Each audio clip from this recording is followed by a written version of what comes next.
Chapter 20. Spoiler. The Huntress by Kate Quinn. In this chapter, we took a more literary approach to the historical novel by Kate Quinn. We've decided to answer the group questions provided at the end of the book, such as: where do you see the team in 10 years? Do you think Ian and Nina will remain married? Or will Nina find a way back to Yelena, her first love? Do you think Jordan and Tony will stay together? Or drift apart as friends? What about Ruth? Among others. My name is Haneen. Turn the page.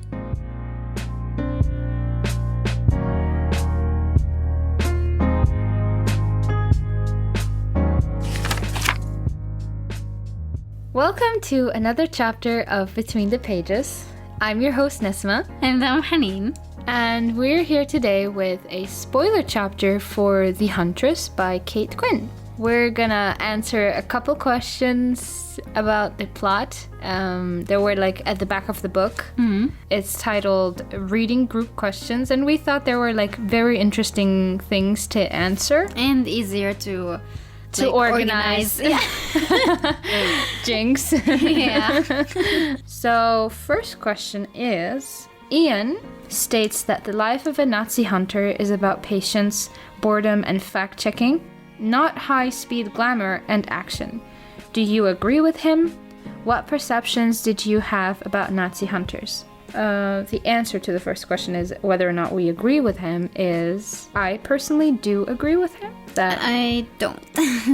I mean, it was what he does was throughout the book, and it seemed pretty exciting, so. don't think that was the point of the story to show you how glamorous it is. Yeah. I mean, it wasn't, of course. The thing we forget is that in the story, we only took part in his storyline where it started to get interesting. Before that, there were months and months of looking for the Huntress, but he had no lead. We only started the story where he got a lead, you know? Mm-hmm. So that's where you have the glamour and the high speed. But before that, you have the boredom, the fact-checking, the report writing, the anticlimactic end of the hunt. Of searching for details and always finding dead ends over dead ends and not finding anything tangible. So I think I do agree with him. There are parts that are glamorous, but I don't think Ian indulges in those glamorous moments. He's more subtle about it. He's not gotcha. I don't see them as glamorous. Of course, they were poor and making ends meet on the hunt and everything, but it was exciting, like a detective story. Yeah. I mean, through Kate Quinn's mastery storytelling. Did I just say storytelling? I don't think anyone noticed. I didn't. Good to know.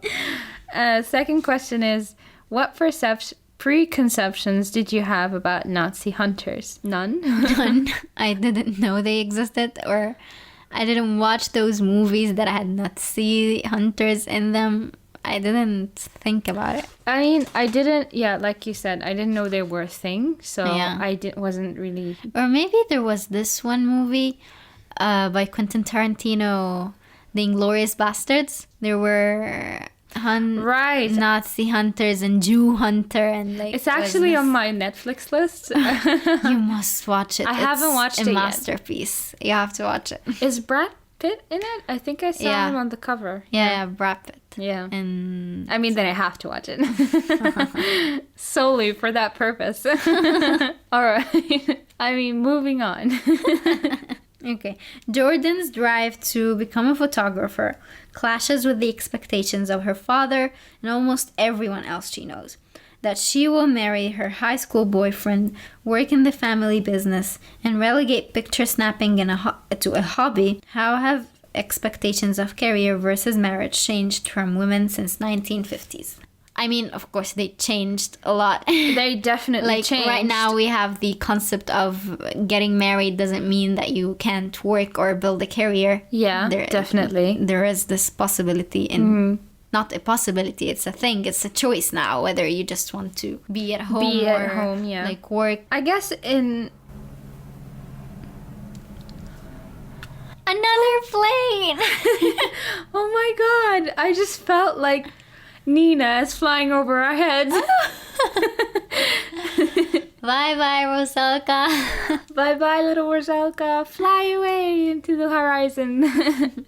Especially in the story even, we have Yelena, who has this idea of marriage, who knew what she wanted, you know, and because of that, Nina and Yelena didn't work out. Yeah, Nina, like babies. Yeah, Nina had her own perception of marriage, so she chose not to get married. So that's also a kind of being independent, like living her own life and finding a way around that, you know. Yeah. And Jordan, she was with someone and decided not to be with that person, despite of everyone what they said. Even here, she said she could have just married her high school boyfriend, taken up the family business, and that was it. Like, that's a pretty comfortable life for anyone. But if her father had stayed alive, yes, I think right. That was a turning point. I didn't think about that. I mean, it probably was eye-opening not having her father by her side, or maybe even the pressure was released a little. Not a pressure. It's more of. Or yes, a pressure of expectation, you know. Yeah. Everyone is hanging on to the idea of her marrying Garrett, his parents and her father and everyone, her friends even. So how have expectations of career versus marriage changed? I think around the late 70s in America, like I read that somewhere, women started having like more rights. Yes, and freedom. Like they would go on dating and not just being in that kind of relationship where it leads to marriage, which is absurd. Why go on dating? And like, I mean, in regards to our religion. And then I think there was even this certain time frame where women who got married even had to accept the name of the of her husband, so she would carry the husband's name. That's also kind of like a big thing. A big thing. There, yeah. And now I don't know in relation to America. I don't know anything about American history in that regard, but I know about European. Like at a certain time, maybe the 70s, like you said. I probably have to fact check this, but I don't know specifically the time exactly, where women were allowed to keep their own maiden name and not accept the husband's name. So they could, you know, still be their original name. And that's like also a kind of way of deciding who you want to be. You know, do you want to be Mrs. that guy's name, or do you want to be your own person? You know, some women find it romantic and amazing to just take the husband's name, you know. I mean, it's not a thing here in Egypt. True. I think it's in Turkey. But in any case, the child's name will carry the father's name. There are certain cultures where you can put both names, but not only the woman's name. That's not a thing in any culture. You can put the woman's name and the father's name as the second name of the child. I think the shift happened even before the 1950s. During the war, like with men leaving for the war, women had to take more jobs and like take care of things. And when they came back, many of them weren't able to resume their life. So women, that's where where they started to wake up. Oh my God, I can do this. You know? Yes. Oh my God, look at what I'm capable of doing. You know. Yeah. And I think that's when it really started to develop for women. Like even for Jordan, she had idols of women journalists who were in the war. Yeah. And like wrote their articles and took their pictures, and some of them even went to the front line. Yeah. Right? Yes. And she was fascinated by their stories from Ian. And so I guess it was even before the 1950s where that shift started to happen. It was just like individual lucky women who got to do that. You know, it's not just... And they were, of course, a minority and cast out. And Yeah, exactly, yeah. But now it's the norm. Because it's like a lifestyle, you know, that you choose. And I think if you choose it in a time like that, where women are not usually independent like that, then they choose a pretty lonely life, you know? Yeah. Like, not every man Not is every man attracted would- to yes, that, exactly. you know? Like, I feel like Garrett or any man ban on his example, yani, would want to turn his bride into his mom. Like a picture of his mom with the obedient, quiet wife who doesn't have a say in anything except of house matters, maybe. Yeah. And like just have no ambition whatsoever. She can have hobbies, of course. Like in Pride and Prejudice, where like she becomes accomplished. But like, I mean, in that era. Yeah. But not more than that. She doesn't have a career of her own or income of her own or anything. Yeah. Okay, moving on. Third question. Nina calls herself a savage because of her early life in the wilds around the lake with her murderous, unpredictable father. How did her upbringing equip her to succeed, first as a bomber pilot and then as a fugitive on the run? Does her outsider status make her see Soviet oppression more clearly than Yelena, who accepts it as the way things should be? I think to the first question, the answer could be because of the way she was oppressed and the way she feared her father. But and also her siblings. environment and siblings and environment. Yeah. I think it equipped her with the enough ambition to get out of to here get out, you know? and make something for herself. And her fear of the lake and her Yes. father's idea of like her being a witch and trying to drown her. Yes. That drove her out of there. Yani.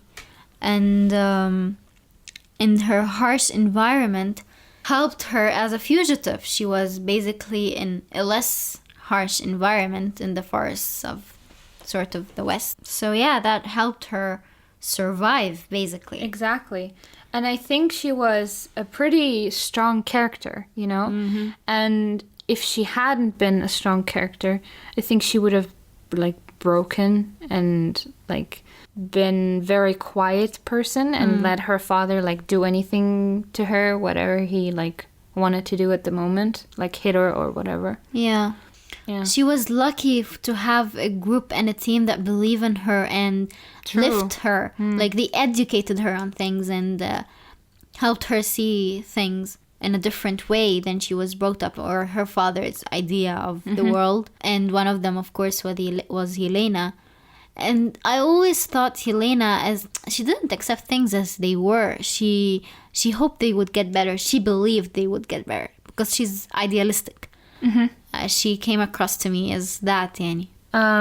Does her outsider status make her see Soviet oppression more clearly than Yelena, who accepts it as the way things should be? I think it does. Her outsider status makes her see things differently. Because she wasn't born in the city and raised in the city with the ideals of the city Yes. and the politicians there. Yes, exactly. Yeah.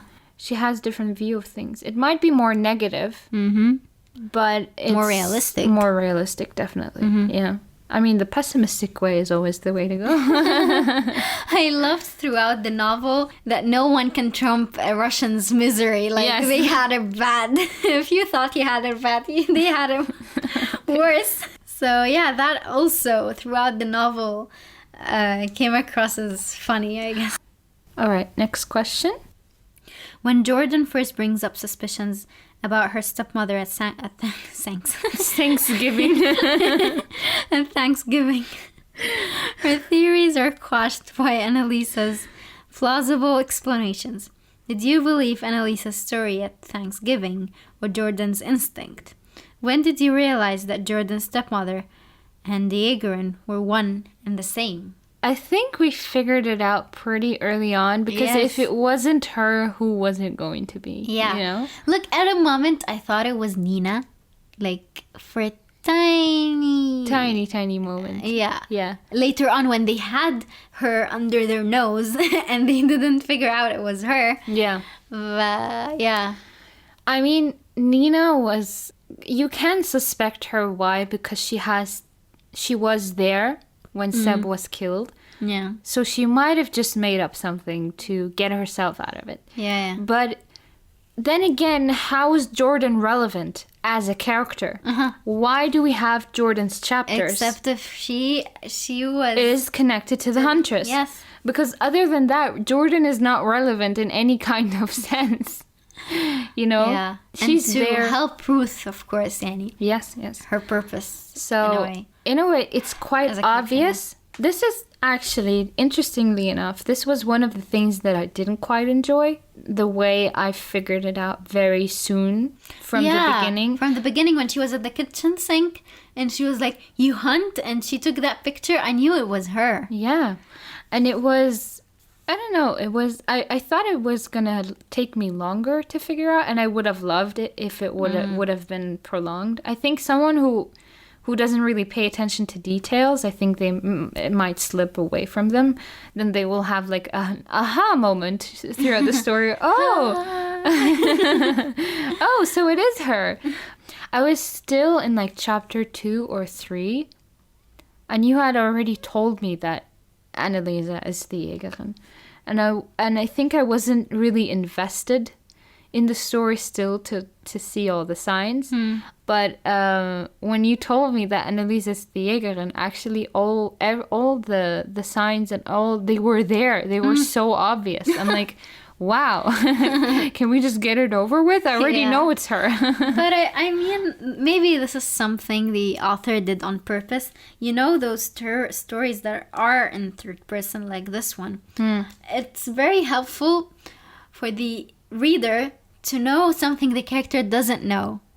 So they create this suspense, not mystery, this, you know? third wall kind of thing. Yeah, like where we know something they don't, and we want them to figure it out, and now we're more afraid for their well-being than for what's going to happen.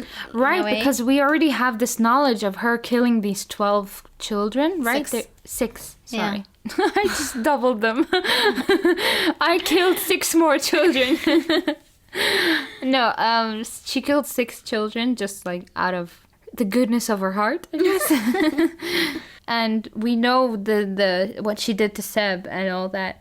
And we like Jordan has grown on us as such a like great character, and we love her.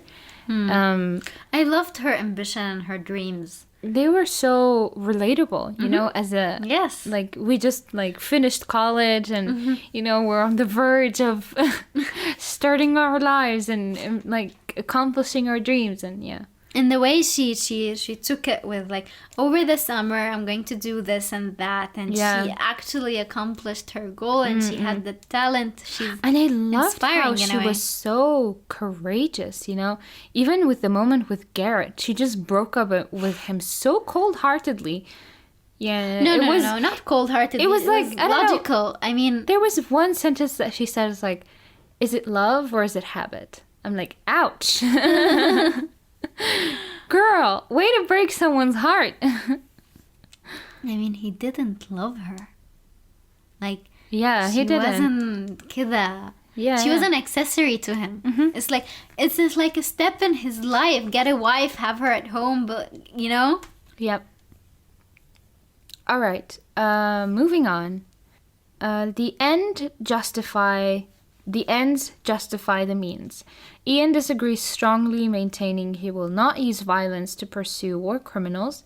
Nina, on the other hand, has no problem employing violent methods to reach a target, and Tony stands somewhere between them on the ideological scale. How do their beliefs change as they work together? Who do you think is right? I think the ones beliefs who changed the most were Nina. Yeah. Because Ian was very, very persistent from the beginning that he does not want to stoop to the Jägerin's level. Yeah. He... At one point or two, he slipped out of anger and frustration. Yeah. But he beat himself up after that. Nina was the one who had a long way to come, I think. Yeah, from that, because she was so savageness. She's so fueled by anger. You know, she's like she runs on anger day and night. You know, it's like her gospel. So I think for her, it's pretty hard to let something like that go, you know? And I think it was pretty mature of her not to, but it was also for evil reasons. That she wants the Huntress suffers more. Yeah. So I think, I don't know if it's pure actual development in the character. I think she just chose something that would make her suffer even more. So I guess she didn't take the high road. She took the low road. Well, she didn't stoop to the Huntress's level. No, she didn't. She didn't kill. So that's a good sign. Yeah. Who do you think is right? I think Tony's more like Switzerland in this case. Oh, I love Tony. He literally had nothing to do with it anymore at the end. Like, it was just all Ian and Nina, you know? Like, Tony was just, like, standing there and watching, basically. Jordan at least was taking pictures, so... Which was weird, by the way. Like, someone was on the floor, you know, defeated and being captured, but Jordan is right there taking pictures. Why weird, though? She wanted the world to see her face. No, for the reasons it makes sense. But I mean, as a picture, as a like situation that I'm trying to like put into my head, I can understand the reasons, and they're probably going to be really good pictures printed. Next question. So, last question. By the end of The Huntress, Jordan has found success as a photographer, Tony is a human rights attorney, and Ian and Nina are still hunting war criminals. Where do you see the team in 10 years? Do you think Ian and Nina will remain married? Or will Nina find a way back to Elena, her first love? Do you think Jordan and Tony will stay together or drift apart as friends? What about Ruth? Such good questions. Yeah. I love these questions. This is such a good... Can't every book have a list of questions like this? Yes, it would make our lives easier. We wouldn't have to prepare and take notes. True. So, let's review each like couple or characters. Yeah. Let's start with Nina, I think. Maybe she's the most interesting one of them all. She's very unpredictable, so I don't know what I want for her, you know? I actually want her to be with Ian. Me too. Like, of course I don't want her to be with Elena, because that's haram. But it is haram. But, look, I don't think Nina and Elena are a good match. Why? Because they want two different things. Yes, Ian and Nina want two different things as well, but they're more of a match, because I think Ian will be fine not having children. And Nina doesn't want to have any children at all. Yes. And they have the same goal in life. Yes. Or they understand each other on a very deep level, you know? Yeah. Like, Ian hunts bad people, and Nina has this hunting instinct as well. And you don't find that in a lot of people, you know? Like, remember when she was, like, during the 2 years of her being a night witch, she was like, what would happen when the war ends? I don't want this rush to go and this kind of life. Yeah. You know, being in a team and with her lover and, like, accomplishing something. So the fact that she found another team... Yeah, and Ian. No, I mean, Elena wanted just to settle down and have babies and, like, live in civilization. She didn't want she didn't want to live her life like this forever, unlike Nina, so they wouldn't have made it, I think. Yeah. While Ian and Nina satisfy needs in each other, you know? No, I wasn't thinking of that. Just wondering. No, I mean, I know they understand each other in a way they don't need to tell each other what they need. You know, they just like have this understanding. Like they click, you know? Yes. They have this. They know what drives each other. Especially because they're like pilot and navigator. So these two like need to understand each other on a core level, because if they're not a team that clicks, it's like life or death, you know? Yeah. They need to be on each other's like and level. Just as Nina found that with Elena, she found it with Ian. Yes. And she accomplished her dream. She's on the farthest west Yeah. living a consumerist life. I love the thing with the peanuts where she was like, consumerist. Her father was like calling her names and everything. Yeah. And she got peanuts again just for the sake of it. Yeah, because she can right now. Just It's not, because I can. yeah. I mean, Yelena was on her mind right to the very last page when she wore her dress and she was like, how a dress like this would make Yelena swoon for her, you know? And I think Yelena is always going to be a part of her, but it's not going to be her future, you know? So she might as well look for her future in someone else, you know? Yeah. And Ian is right there. And I like how they go about it. Like, I always love these relationships where it doesn't make sense in the beginning, or like it's inconvenient and then it becomes very convenient. Like Victoria and Albert, for example. Right, yeah. We'll divorce next year, you know? I love this. It's like a love-hate relationship, you know? Love-hate, yeah. I mean, those are the best kind, to be honest. All right, we have Jordan and Tony. I really hope they will stay together. Yeah. I think they're a pretty good match. Tony is the Rhysand and... Though I don't want to be, like, naive about it, you know? You never know how a career-driven woman can be at a man's side, you know? It's something that sometimes clashes with men, especially with men. But I think Tony is pretty chill, so I think he's going to be able to deal with it. And he loves it. He loves that about her. Exactly. That's why he fell in love with her. He takes pride in it, yeah. you know? I think, like I was saying, he is the Rhysand and the Aaron in that story, you know? Oh my god, I just remembered one of my favorite moments as well between Tony and Jordan. When she cuddled him for the first time. She was like, wait, isn't the way you release your or the afterglow way your afterglow is being in the dark room developing pictures? It's like, this is the first time we do this. The way she cuddled with him, it's like, it's so cute. And Ruthie, little Ruth.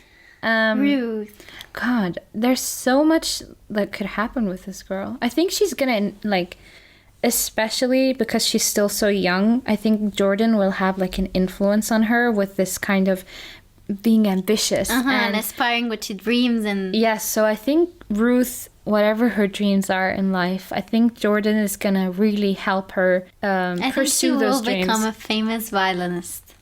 Right, I forgot about that. Yeah. It's always the details that slip away from me. It's so weird. Yeah, I wish she would be. Like, she would go to a music school in New York. Yes, and be part of an orchestra or something. Yeah. Or like a solo violinist could have an orchestra behind her. And wow. That would be very cute. And she would meet someone who would understand her nightmares and what happened to her without... Yeah. But you know, there's something about the Huntress and her way of encouraging Jordan to pursue her dreams. I think this is the only good thing that came out of this, you know? Even though the Huntress was such a bad person, she still gave something to Jordan that she lacked, that her father would have never given to her, you know? Yeah. So I think it was like a blessing, a blessing in disguise, in that fact that Jordan finally, like, broke out of this shell where she was like, oh, maybe I should marry my high school boyfriend. Maybe I should take the family business and all that. And she just wanted her father to be proud of her, but I don't understand why he couldn't be proud of her with her achieving what she actually wants. Now we're right back to Marissa Mayer's Heartless. Yeah. He seemed like the guy who would understand. No, I think because it's still not a very developed time. You know, so men like that's him, a thing, yeah. And he's an older man, so I think he's part of an older generation who believe in something that doesn't exist yet. I mean, sorry, what did I just say? Wait, what? Who believe in something that's old and doesn't traditional? Yeah. Traditional? Yeah, so that's what I meant. I think this is what Jordan needed out of all of it. And I think this is... wow, because the Huntress was Ruth's mother, so that will be passed on to Ruth. This whole chasing dreams and chasing like your ambitions. Even though she was against her learning music because it's a Jew thing. Yeah. Wow. So, to sum it up, we want Nina and Ian to stay together, we want Tony and Jordan to stay together, and we want Ruth to be a beautiful violinist. Short. That's basically And to the it. And for the Huntress to suffer in prison, so that's also something. Oh, and find many Rusalkas with her in prison. Well, if you have an answer to any of these questions, share them with us on any of Facebook or Instagram under Between the Pages. We would be very interested to hear your intake on this. Yes, we would love to. See you next chapter. Next chapter. Chapter 21? I stopped counting. Thank you for making it to the end of this chapter. We hope you've enjoyed the spoiler chapter. If you have read The Huntress and want to share your thoughts on the book with us, then go follow us on our social media, Facebook and Instagram. Anticipate new episodes every Monday. I'm your host, Nesma. Mark the page for chapter 21.